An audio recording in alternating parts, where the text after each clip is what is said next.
need to do? I don't want to waste the hour because seriously, there's so much to say. Oh my gosh.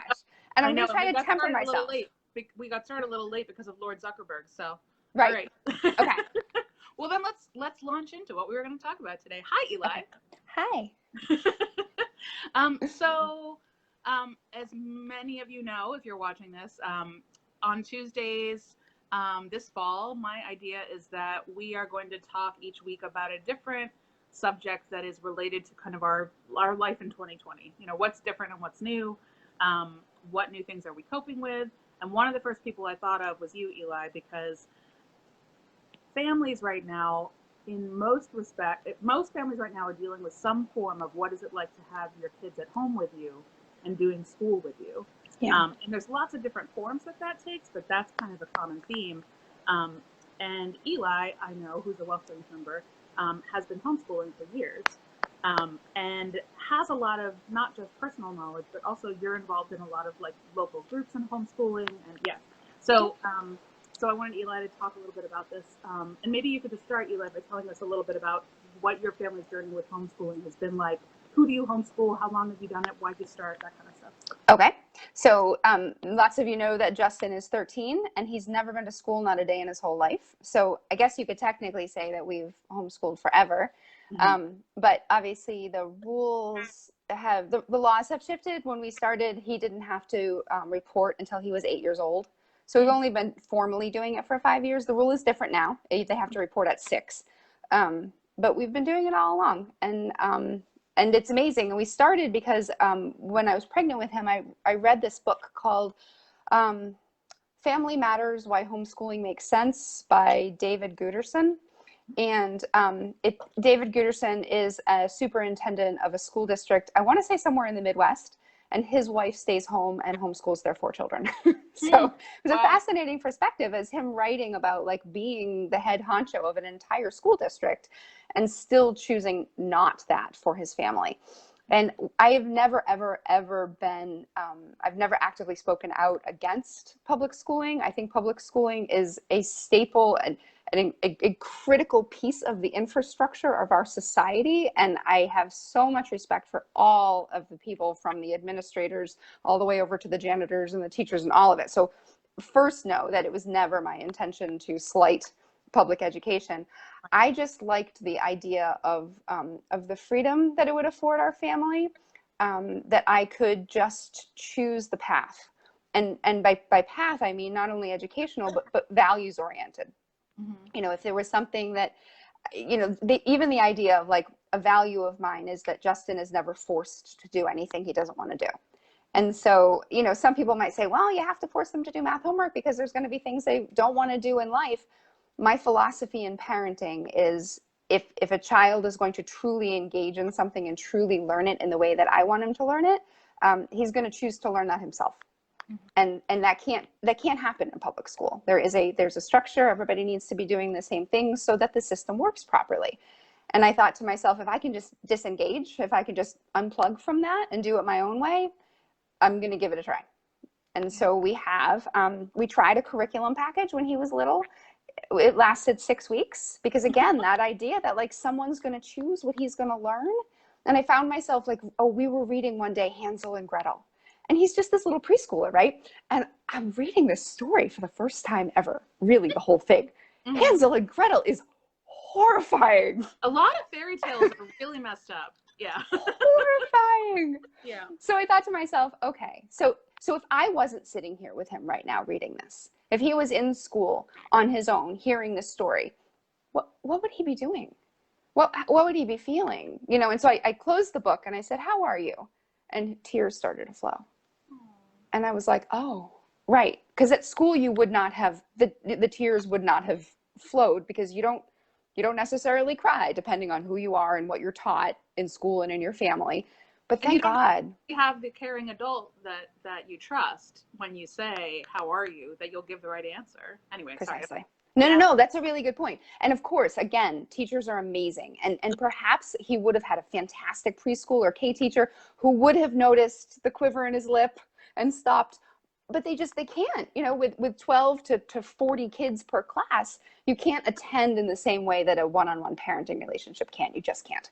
So I've just felt incredibly lucky to be able to do that. And since we got rid of the curriculum, we've been doing something called unschooling, which is 100% child-led learning. We don't do curriculum. We don't use textbooks unless he wants to. He's chosen to learn algebra because he would like to do a STEM-oriented career. And now that he's 13, he's focused in on that. And so we consulted Lord Google, and Lord Google said, you have to have a solid algebra base, and then you have to slowly work your way up through advanced math as quickly as you can. So he's choosing to do that. But I tell him every day, like, if you don't want to do this anymore, we don't have to. And every day he chooses it. So that's our journey. Obviously, it's completely different than what people are dealing with now. And so with all of that in the backdrop, I'll also say that I'm the administrator for the Chester County Homeschoolers Facebook group. And we plugged along. I've been the administrator for 9 years. We've plugged along for years, like 500 to 700 members. People come and people go. I've barely had to do a thing on it. I check it every once in a while, let a couple new members in, maybe delete a post that isn't appropriate, whatever. March till now, 700 new members. Oh my God, it doubled, more than doubled. Doubled. Yeah. Wow. In a couple of months. And there's fear, there's anxiety, there's confusion. At first, back in March, when we didn't know schools were actually going to do what they were doing, there was this weirdness of like, well, what if my child just doesn't engage? What if they just don't want to do it and I don't want to force it? And I had this thought that like, well, what if you don't? And I talked to a couple people that I know in administration, and they said, well, you know what, like we're not counting this year. We can't legally provide what we're supposed to provide. And so you legally don't have to be here. And I thought to myself, well, that's weird. How about people make the choice to not be there and take back, like, okay, they say I can't do this online thing, but I don't want to just like have the year not count. So that became the idea of like, well, why don't we like invite people on like how to actually formally homeschool? Could that help anybody? And people jumped right all over that. And 700 people later, they're still jumping on it. And there was a little lull in the middle of July and August when people were kind of waiting to see what their districts were going to do. And then as soon as the decisions started to get made, people were like, well, I'm not doing that. And we had a whole new wave of like, show me how to formally homeschool. So there is a process, legal and otherwise. It's very simple. But the big step for people has been like, what do I do? And what is going to work for my family? I'm in a lucky position where John loves his job. He works full time. He makes enough to support us. But that is not the case for everybody. And there's a lot of people who like find themselves with their kids at home that like no one wants it. Our whole family wants to be doing this, but there are people whose families are like, I don't want to be here. I want to be at my job. My kids don't want to be here. They want to be in the school with their friends. And so that's another layer of stress. There's so many layers that everybody else has that we haven't experienced. But I have 700 voices in my ear, and I know everybody's going through. Yeah, so. And you know the range of experiences people are dealing with. Yeah. Absolutely. Yeah. Jessica said Grimm's grimmest when you were talking about Hansel and Gretel. Yeah. Someday I'd really like to go back and revisit some of those stories with a teenager because they're neat. They're horrifying for a preschooler, but interesting that that's where we chose to put our storytelling skills by shoving people in ovens and killing parents. It makes sense where Disney got its jive, right? Let's make sure the parents are always dead before we start the story. It just removes it from the equation. It makes it a little exactly. I mean, we're gonna do it anyway, so let's do it right now, right?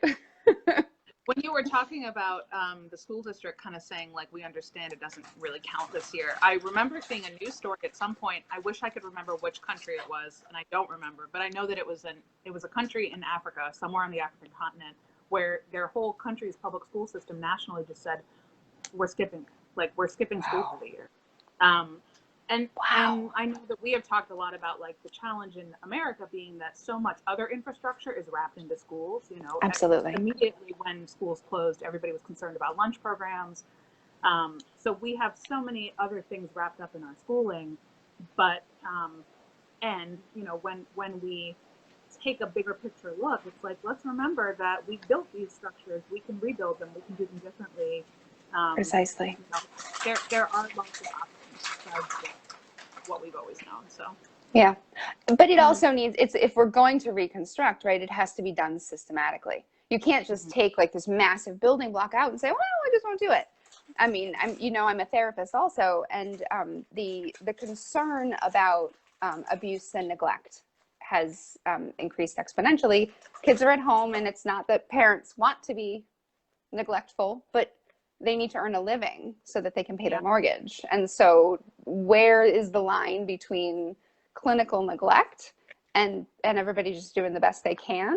And then the idea that like people are, the classroom, the teachers are zooming in and they're seeing things and like reports are being made and there's no eyes on the kids. I get it. There's a lot of scary stuff falling down around us. But the benefit of like, oh, go ahead. No, you go. I missed what you said. The benefit is just that, I lost my train of thought. Now it's gone. It went over there. Justin came in and out. I was like, where did it go? I followed him out the room. There was a benefit, and it'll come back to me. So you just go. I was just gonna say we definitely need a whole revolution in a lot of different respects, and we're not gonna create that revolution today, sadly, on this Facebook Live. So, but yeah. And I was thinking also, before I go on to my next question, you were talking a little bit about parents who are making the choice right now. And I know that for some school districts, this is actually the first day of school in our area. I know for others, it was, Deb was saying her son started about 2 weeks ago. Is it too late? Like if families are still thinking about their options and what makes sense, do you know, you mentioned that there's a legal process that's relatively simple. Is there a deadline for that? Or if families are still thinking about this, could they change during the year? Yeah, you can literally start homeschooling your child any day of the calendar year. Really? Okay. Yep. There's no enrollment period, health insurance. That's good to know. The only thing that is really important to know and remember is that you don't want truancy issues. So things keep popping up. So there is a withdrawal process. It is not legally required to technically withdraw. It is a courtesy. And it is one of those things that will help your school district understand that this is what has happened, so it doesn't trip a truancy flag. So what I recommend to people is when they make the decision to homeschool, they choose a day. So let's say they say to themselves, I'm going to start homeschooling on September 15th. The legal process that trips the beginning of homeschooling is when you have an affidavit notarized letting the school know you're doing it. This is not an approval process. The school doesn't get to say, yes, you're doing this, or no, you're not. You are informing the school that you're doing it. So you pick a day, you have your affidavit notarized on that day, and you do traditional school, whatever that has meant for you, up until the 14th. And then on the 15th, when your affidavit says, like, this is when we're starting, that's when you're allowed to homeschool, because then there'll be no gap. You schooled until the 14th, you showed up, you did your Zooming, you did whatever you were supposed to do, and now the school district knows that the 15th of September is your first day.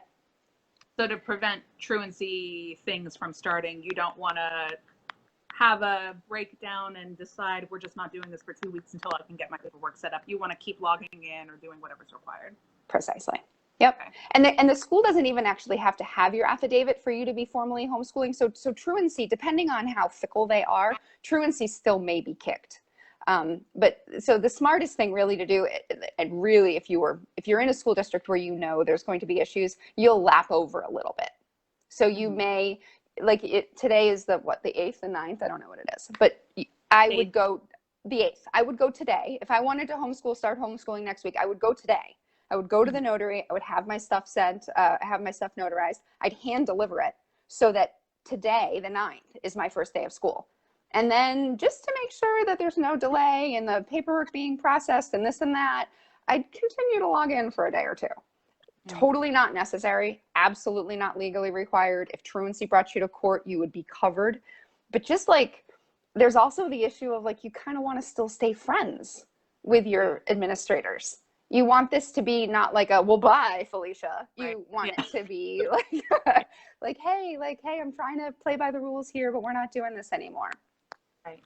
Yeah. Appreciate you. Thank you, but no thank you. We're trying to get Exactly. yeah. Exactly. Yeah. And they are, they're great. They're great to have in the corner. I've never needed anything from my school district. I'm Westchester area school district. They're finicky. They don't love that we homeschool. They're not super pro homeschooling, as you can imagine. But every single time I have to make a phone call or ask a question about anything, they're very pleasant. And I think that's because they know who I am and I get my paperwork in right. And when they send me letters, I make sure I respond. Sometimes that means by telling them I'm not going to respond, but I always respond in some way. Yeah. Yeah. Yeah. So let's say you're thinking about this and you go, okay, if I have my kids home with me, now what? Are there different kinds of homeschooling? Like, are there different, I get a sense from you that there are different ways of approaching this. You talked about Absolutely. curriculum versus unschooling. What, if it's not too much of a big Wild West, like, is there a way to give an overview of kind of different types of ways to approach homeschooling? No, because I wouldn't want to, because Okay. there are as many ways to homeschool as there are to parent and to live. And so like I can tell you that the spectrum of Mm-hmm. homeschooling goes from very structured and formal and choosing an entire mastery level curriculum package, and you sit down at a certain time every day and you do school. That is on the far end of the structure spectrum, all Mm-hmm. the way to you wake up whenever the hell you want and you eat whatever you want, and you get dressed whenever you want, and you make all of the things that you do fit into the paradigm of learning. And we Mm-hmm. are way down on that end of the completely unstructured. Um, it has to fit your family. If you have a child who absolutely loves to sit at a desk and have a pencil cup and have their computer all ready to go, it would be really like not okay with them, with the kids, and maybe with the whole family, to all of a sudden say, you know what, get up whenever the heck you want, go make an Eggo waffle and watch some cartoons. We'll call it science. Good It's luck. not going to Yeah. Let work. me know when you want to do Exactly. something. Yeah. Mm-hmm. Right. And unfortunately, for folks who are starting the process now, there isn't the luxury of, well, who are we and what do we value and what makes most sense, because you've never been asked that question before ever.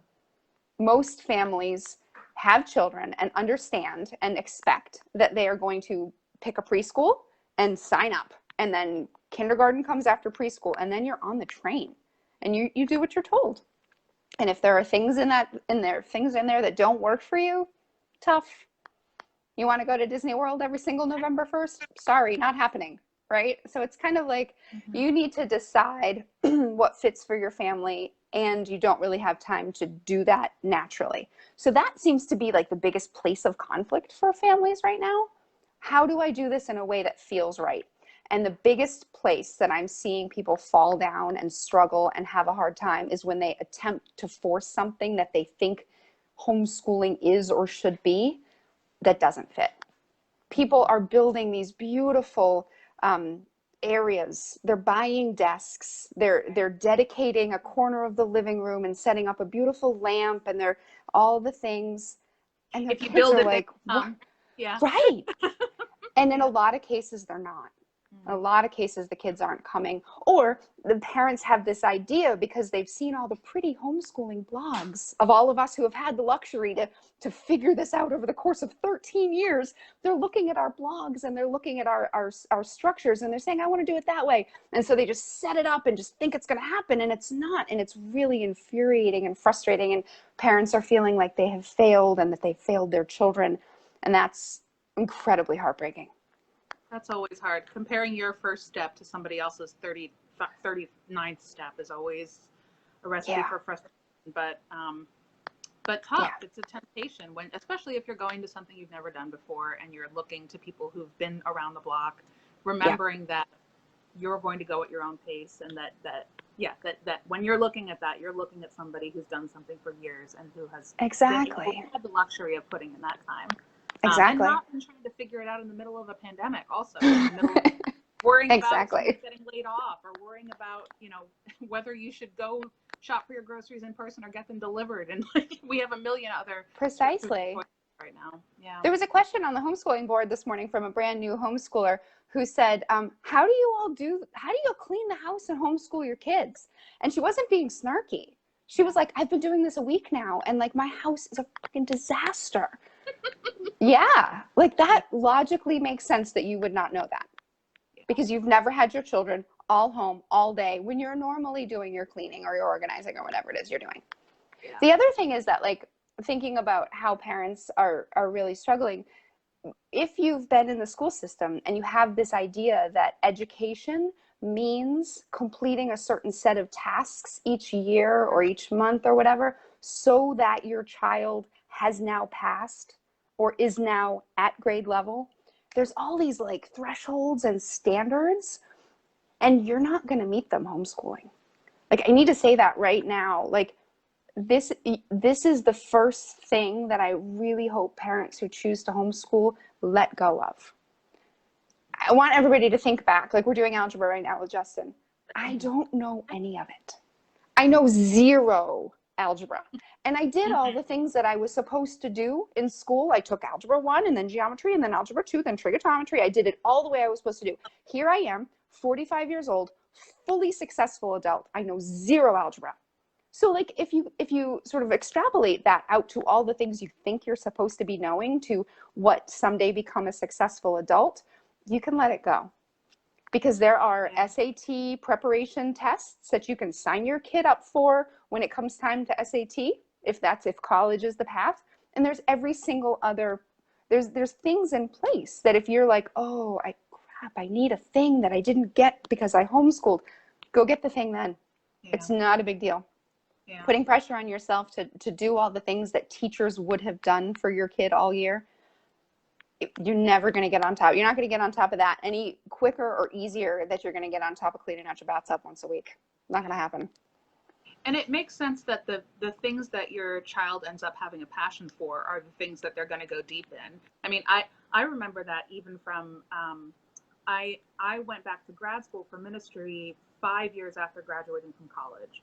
So I had to take the GRE, and I bought a prep book, and the verbal stuff was easy because that's always been my passion. That when I was in high school, that was what I did better on the SATs on. That, totally. Like, I read for fun. I write all the time, you know. Like, but the math GRE was it was abysmal. And I was looking at the prep stuff, being like, I know that I once learned this. Like, I remember taking AP Calc in high school, but at that point, I think I had one college class in math that I was just forced to take, so I didn't retain anything to learn anything. And so I was a good 10 years out of practice, and I just gave up because I was like trying to relearn all this stuff. I basically hoped that divinity school would not care what my math GRE score was, which was true.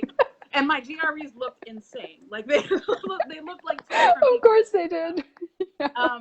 But if I were a different person and I decided to go back to school for engineering, I would have looked probably the other way, and that probably would have been okay too. So absolutely. And if you had decidedly that you wanted to have an incredibly high GRE math score, you would have signed up for a course. You would have paid the $600 or whatever it was, and you would have shown up in the classroom once a week for 10 weeks, and you would have been fine. Yeah. But that wasn't necessary for me to get where I wanted to go. Exactly. And we all make those kinds of choices all the time. So, you know, when you think about, you know, worrying that your kid isn't interested in a particular subject versus another, I love that way of thinking about it, that like right now, today, I have not needed to use calculus for anything. That's okay. And when things do come up that I need to figure out, I can look them up and I can learn them. So, yeah. Well, and that raises a really awesome point. Like, somebody posted a meme like back in January about how school was starting again, and oh my God, why do we have to do this and why do we have to do that? And the meme focused on like, here's what's actually happening in my life in school, and here's what I wish I could do. And it was really cute. But somebody posted underneath in the comments, I wish I could take the entire month of January and just focus on my child's social and emotional functioning. I wish that I could teach my child to deal with frustration, to problem solve, to feel empathy for their little sibling, or to take care of a pet in a way that feels more than just throwing food in their bowl at 7 a.m. before they rush off to the bus. And here's your chance. Because what you just said, Lee, was perfect. Like if you are a person who knows who you are and knows what you're interested in, you are always going to be able to go figure out what you need and how to get it. But there are kids who are in public school who are on that train, who are just doing what they're told every single day. And if they get to a point where they don't have a skill that they need, they're going to look around and say, like, what do I do? I've been fed information my whole life, and now I don't know how to do it. So the skills that can be taught right now, you can almost let everything else go. But all of these social and emotional intelligence skills, this is the chance. And they need them more now than ever, right? Yeah. They're dealing with We all such do. big feelings and loss and isolation. And yeah, we've had a mantra in our home ever since Justin was teeny tiny that we're Miseviches and we don't get bored. So we would go over to like kids' play dates or whatever, and the kids would go, I'm bored. And Justin would go, well, I don't get bored. And the kids would look at him like, what? And he doesn't. And it's just that we've had the time and the space to be not structured. You know, and when you're not structured and you're not told what to do and you're not being picked up by a bus and being dropped off, you just have to look around and say, like, what is it that I want to do and what do I want to go deep on? And boredom certainly happens. Like boredom can look like just like, I don't know what I want to do. But even that's learning. What do you do when you don't know what you want to do? And without it being force-fed to you, like, what a cool skill to learn. Yeah. That's such a grace-filled way of looking at the challenges of this year also, that I think what you said earlier was like, this is your chance almost. Like if you're worried about this, if it sounds tempting to you at all as a parent or as a family member with a child to try this, like this is kind of your year, because everybody is in unknown territory, and even more so than usual. Yeah. Honestly, and it's I think I mean I'm with you in the sense of you can't really screw this up. But even if you somehow end up at the end of this year feeling like that was a mistake, I shouldn't have done it, this is your chance to make a mistake, because everybody's gonna be like, oh, 2020, yeah, that's okay. Right? Like, we just don't look at that. Everything is going to be kind of a mess this year. Even the kids who are 100% doing whatever their school district is requiring of them, like nothing is going according to plan this year. Nothing is going perfectly. I think that's always true, but more than ever this year. So no, you're absolutely right. And grace is going to be offered all the way from like the preschool level all the way up to the SAT college application. I mean, I have a client who's a senior in high school, and she's flipping out. Like, what is it even going to look like to go look at colleges? It's going to look different, but it's going to look different for everybody. And it's going to be okay. Yeah. It's not your failing. It's the whole, there is a grace in that when things fall apart, that exactly. Hopefully we treat each other with grace in those moments. And I think, honestly, we're being kind of broken into grace. If people aren't doing it by nature, I think over time this year, you know, people are realizing even if someone individually feels like they have their act together, why can't everybody else get their act together? Like something is going to happen at some point this year to everybody that's going to make them have that moment of like, oh wait, I understand that there's a barrier here. You know, I've experienced something, I'm seeing something. It's just not going to be an easy year for people, and we can beat ourselves up about that, or we can allow that to be this invitation to show each other grace. Absolutely. I was going to say something else. I wanted to follow up on something. I'm saying this out loud in part because I'm trying to wrap my mind around it, and maybe people watching are too if they're not familiar with this. But is there if I'm a family who's thinking about trying this, there probably are ways, but if I'm not in that kind of a situation where I have two parents, one who works from home, one who works from home but very part-time like you do, is it possible to do this with other kinds of arrangements besides that? Yeah. So this is where we get into classism. Yeah. This is a really, really upsetting aspect of what's happening right now, because the answer is a resounding and happily and joy-filled yes if you have the resources.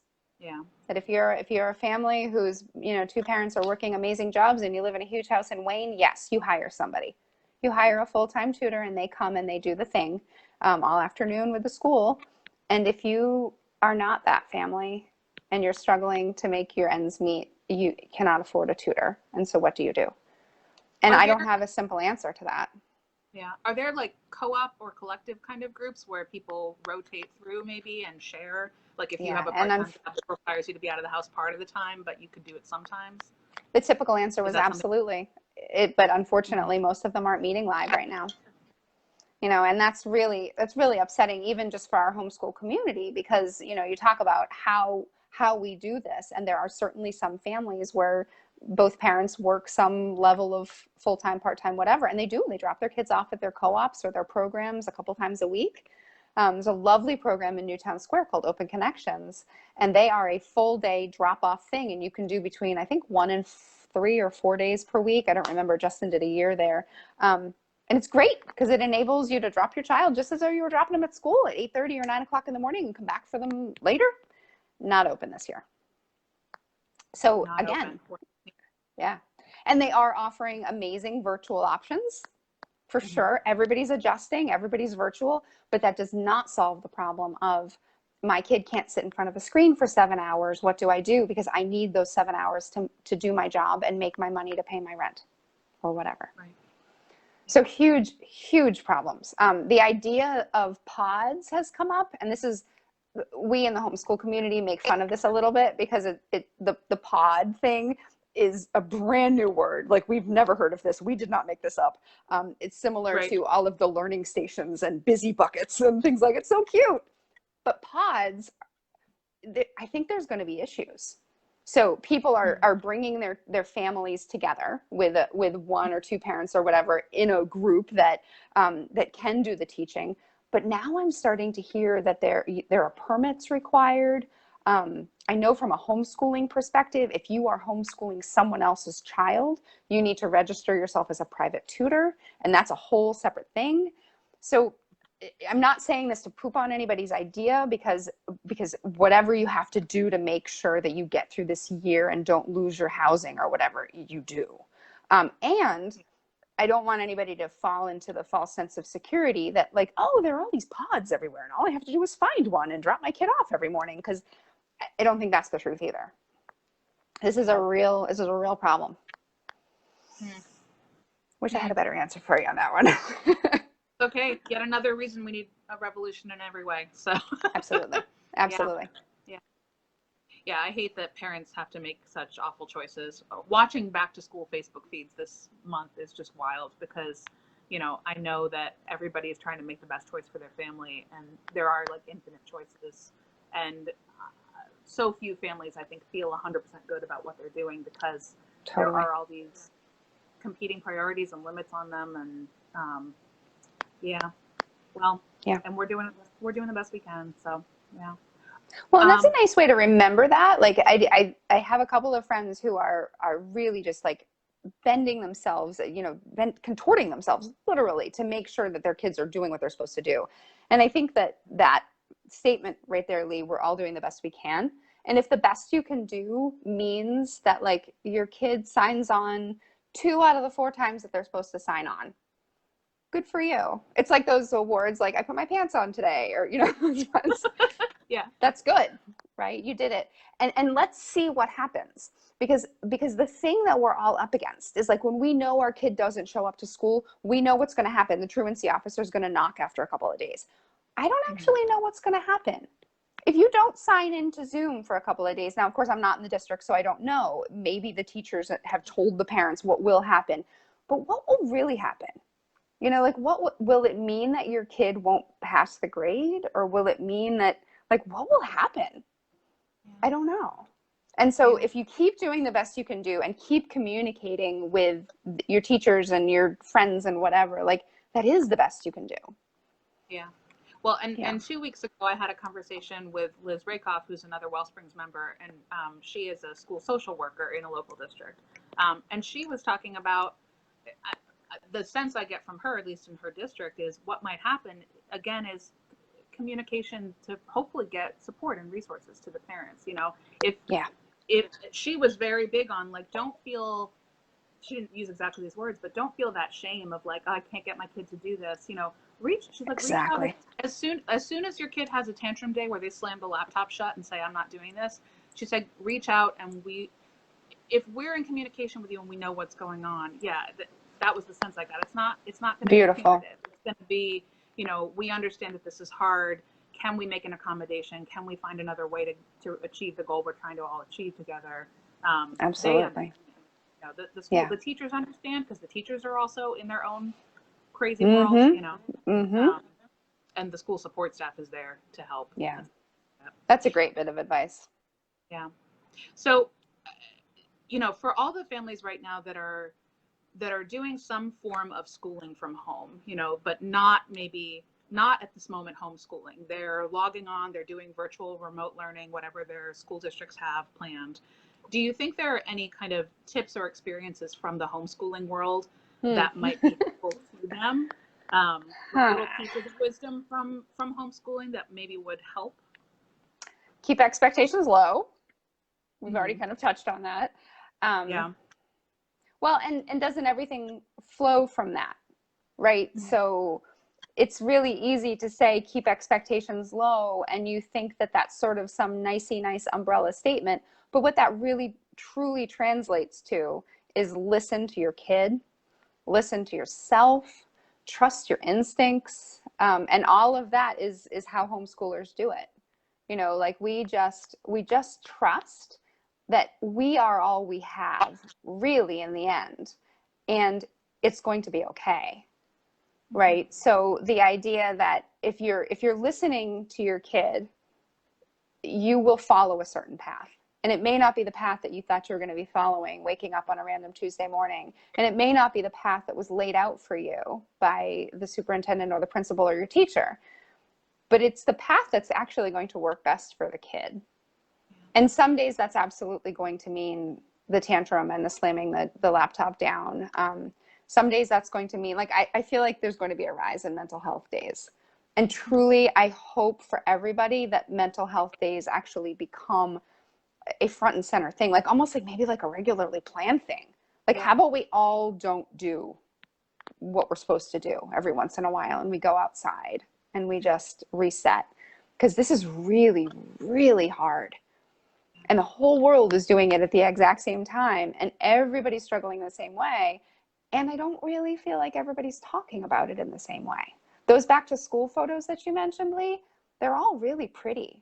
And everybody's still getting their kids dressed in their first day of school outfits and making those little chalkboards of, like, my favorite color this year is, and I want to be when I grow up. And it's all really pretty.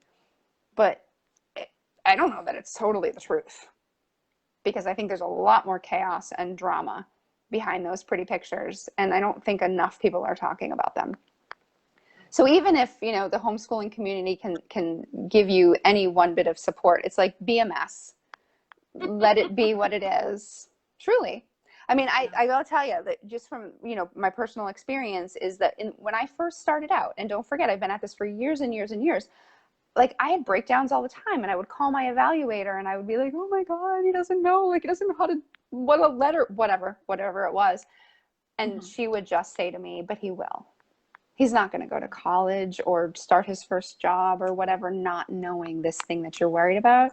And like we said earlier, if he does get there and he doesn't know and he needs it, he'll find a way to learn it. And that is, like, we're all right now in this place where, like, we're looking at next year and college and jobs and all of it. Let it go. Let the focus be on making sure your kid is okay, that you're listening to them, that they're getting proper sleep, that they're getting proper nutrition if possible, that they're getting fresh air, that they're connecting to you as a parent and seeing what you go through. Let your kids see your own temper tantrums, right? Because if they see you have a temper tantrum because you're having a hard time with your own technology, it normalizes for them that, well, my Zoom meeting went horribly too. And, like, I can cry about it for a few minutes and then let them see how you resolve that. Look, Mom was really, really mad at her technology all morning, but look, it's working great now, and she's okay. This is life stuff.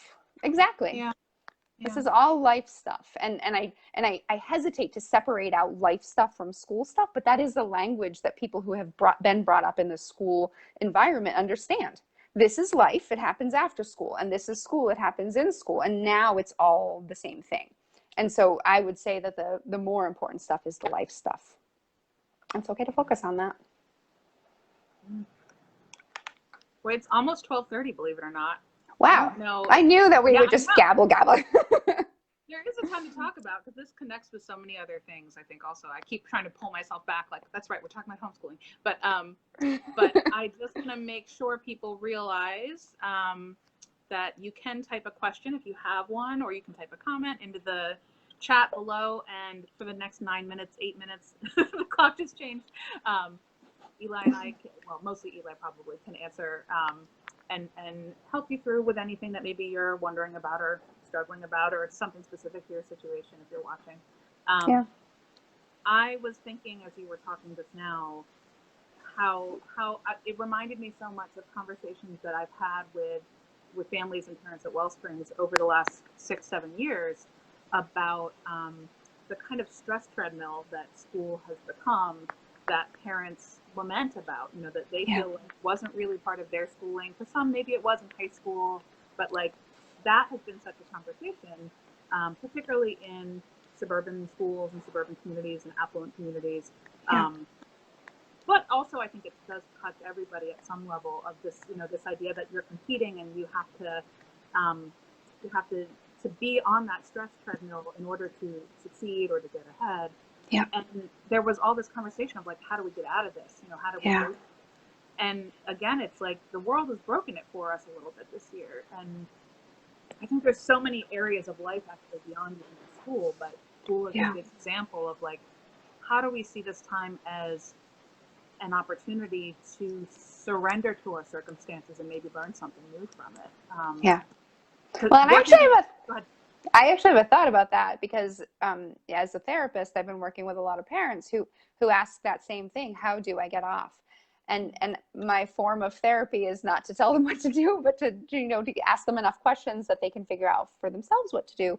And it always comes back to one thing. And that one thing is, how do I feel confident enough in my own decision to step off the treadmill and be okay with the fact that all the other people on all the other treadmills in this planet fitness of life watch me step off the treadmill and judge me because they're going to, and I don't care. And I grab my water bottle and I take my towel and I stride out of the gym, right? And that's really hard for people, especially here in a county like Chester County, where it is all about what everybody else is doing and did your kid do this? And you know, you're defined by, are you okay, by what others tell you is okay. And you got to be okay to say, I'm not choosing that. Brene Brown's last book was about that. I think Braving the Wilderness, I think, is really focused on how do I belong to myself? Like, how do I find that confidence in the planet fitness of life to choose my own path without having it cut me off from connection and community. Walking that line is not, again, it's something that I wish we actually talked about and learned more about in our society. School doesn't usually talk about that stuff. No. But that is huge, I think, in this time when, especially with the world, not just in terms of the pandemic, but so much of what's going on in the world right now, I think, is people losing their sense of trust in authority and in institutions. And truly, what replaces that trust? You know, so that it's not dangerous things that replace that trust and demagogues and awful voices. You know, how do we learn to trust a little bit more of what we carry inside ourselves? That's a very you thing also, I think. So it is a very you thing. I will say that, like, so I'm imagining myself getting off the treadmill and walking out of the gym, and it would be really cool to have that moment of getting up and walking away, but then you walk out of the gym, right? And you walk out into the world and there's nobody there. It's an empty parking lot. And so, like, the message I want to follow up with is, like, the homeschooling community will be there for you. And I'm sure you have a million other communities. You've got your family and your friends and all that stuff. But I've heard a couple people say, well, I didn't want to join your homeschooling group because, like, I may not homeschool next year and I don't want to look like a poser. And, like, don't even worry about that. Just come, let us be your people, even if it's for the next 8 months.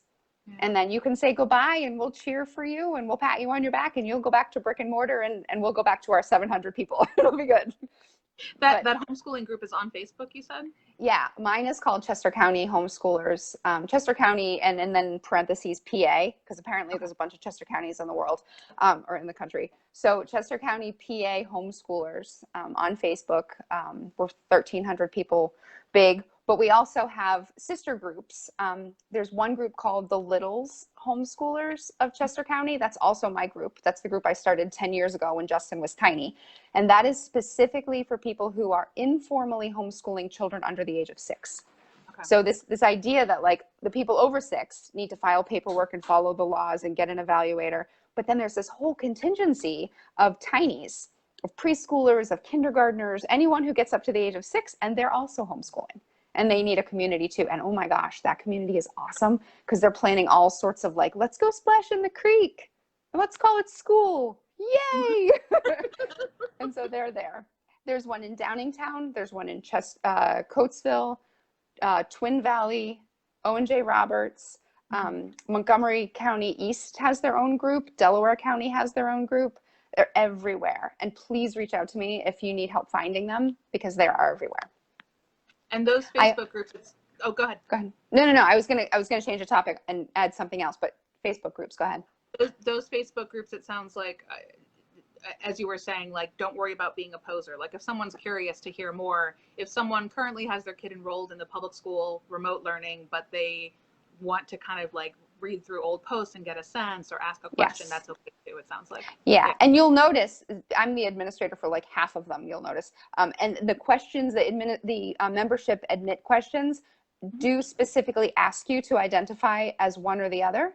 And we're only doing that so that people know that there's a difference. When we first started back in March, we had people saying they were homeschoolers coming into our group and then following our advice, unenrolling from their own school and then being baffled why they couldn't join their, the virtual options. So that is really just administratively for us. So we know what we're doing. It is not a, hey, if you're, if you are learning from home and you just want to learn about homeschooling, we can't have you. Just say that, just say, here's exactly where I am. I will probably reach out to you and say, hey, what you doing? Answer my questions and I'll let you in because the bigger the better for us. We love all the voices and all the new energy. That's a great response. And the other thing I was going to add was that I have everything you need in terms of all the paperwork. I have a whole thing written out. All the work is done for you. So if you're sitting there thinking like, oh my gosh, I just don't want to create more work for myself, it's already done for you. And if you need me to literally email it to you, I will, because I have, and all you'll have to do is print it out and like fill your kid's name in. It's so easy. I'll even tell you where to mail it and how. It's so easy. It's so nice to have a guide. Go ahead. I said it's so nice to have a guide in this life. Yes. Yeah. Well, and I tell people, because people say, well, like, how much time do you invest in homeschooling? The tasks that I do specifically to make it so that I can be homeschooling takes in a full year 2 hours. It takes me about a half an hour to do all my paperwork in the beginning, a half an hour to do my paperwork at the end, and an hour for my evaluation, period. The rest of it is like just fun. Yeah. And I'll guide you. The rest of it is focusing on your kid. Yeah. Exactly. Awesome. Did something pop up? I thought I saw somebody ask something or say something. Sherry Gallo had a comment. She said, "Thank you both so much. I'm going to call my algebra teaching son and tell him I'm not the only one who like algebra." Algebra is one of the very few math concepts I've retained, because I think there have been a couple times when I realized, like, in a real world problem, like, oh, I need to solve for X. I know how to do that. And I can write it. Yes. Divide both sides by 3. Yes. That's about as totally as I've ever needed, I think, in my adult life. But I like it too. I think it's pretty fun. Yeah. Sherry, thank you to your algebra teaching son, I'm sure, for all the work he's done this year for his kids. Absolutely. In his school work. It's cheers to all the teachers. Yeah. Teachers at home, teachers in schools, they're doing important work. Totally. The most important. And Lee, feel free to share my email address with anybody who asks. And I can just put all this stuff on email if necessary. Sure. Yeah, I mean, we're here on Facebook now, so people people can see your name and see who you are and send you a message. But I'm going to put this video on YouTube also so that other people at WellSprings can watch it. So yeah, WellSpringers, awesome. If you want to reach out to Eli, you can reach out to me and I'll share Eli's email address with you. Cool. Perfect. Yeah. Thanks for having me, you guys, and for listening. I was afraid I was just going to like talk so fast and so much, and I did. Sorry. You have a wealth of information to share, and it's so wonderful and helpful, I'm sure, to so many families. I know that there are families at WellSprings that have already been really helped by the fact that this has already been part of your life for so long, and you can share what you know with other people. So I really appreciate that you were willing to do this today. I'm just grateful for anybody in this time who says, oh, I know I can help somebody with something I know. You know, when in a time in the world when so many people are dealing with something for the first time, it's so wonderful, genuinely, to have those guides like you, who can say, I've done this before, and help you. That's a huge gift to people right now. So thank you, Eli. Thank you, guys. Yeah. Well, say hi to Justin and John for us. I sure will. I sure will. Enjoy the rest of your day, and I hope to hear from other people. Oh, I see Deb's little cat face go. All right, so yeah. Bye, Deb. All right. Bye, everybody who's watching. Glad you joined us. Bye, guys.